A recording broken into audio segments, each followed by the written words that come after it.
5 on your mental health tonight. We are talking about motherhood. It may be the toughest job in the world. It's, of course, also the most rewarding. Joining us now from Mass General Brigham is Dr. Paulina Tesler. She is a psychiatrist and heads the Division of Women's Mental Health and Reproductive Psychiatry at Brigham and Women's Hospital. Doctor, thanks for being with us. Of course. Thank you for having me. All right, so I think we all agree moms deserve more than just one day. Isn't that Thanks, right? Ben. And dads. Definitely. Yeah, I mean, we celebrate kind of one day a year, but what should we be thinking about every day? Yeah, I think it's very hard to be a parent in the modern world, whether mom or dad. There's a lot of pressures. Most parents probably work outside the house. There's a lot to balance. I think social media also contributes to making it feel like things have to be perfect every minute of the day.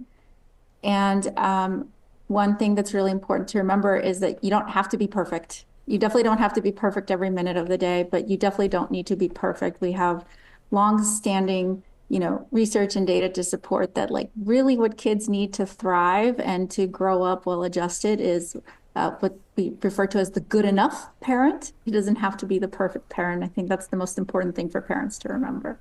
Okay, good enough. So how can the pressures of being a mom impact mental health?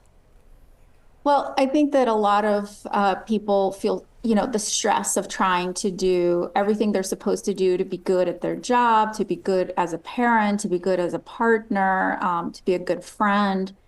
And the best advice I ever got in my career was when I was in residency. One of my mentors said, you can do a lot of things, you just can't do them all at the same time. And so I think it is important to keep in mind that every season in life may look a little different. What you're doing today may not be what you're doing in 5 years, both, inside and outside the home, and to just do your best with what you have in front of you and not feel like it's all or nothing. So in your opinion, what can moms do to lighten the load?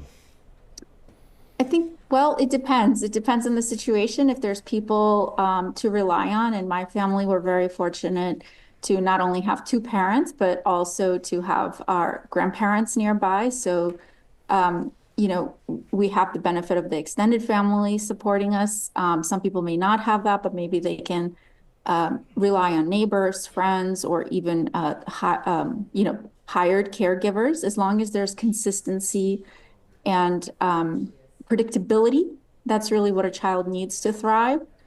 And there's different ways to achieve that.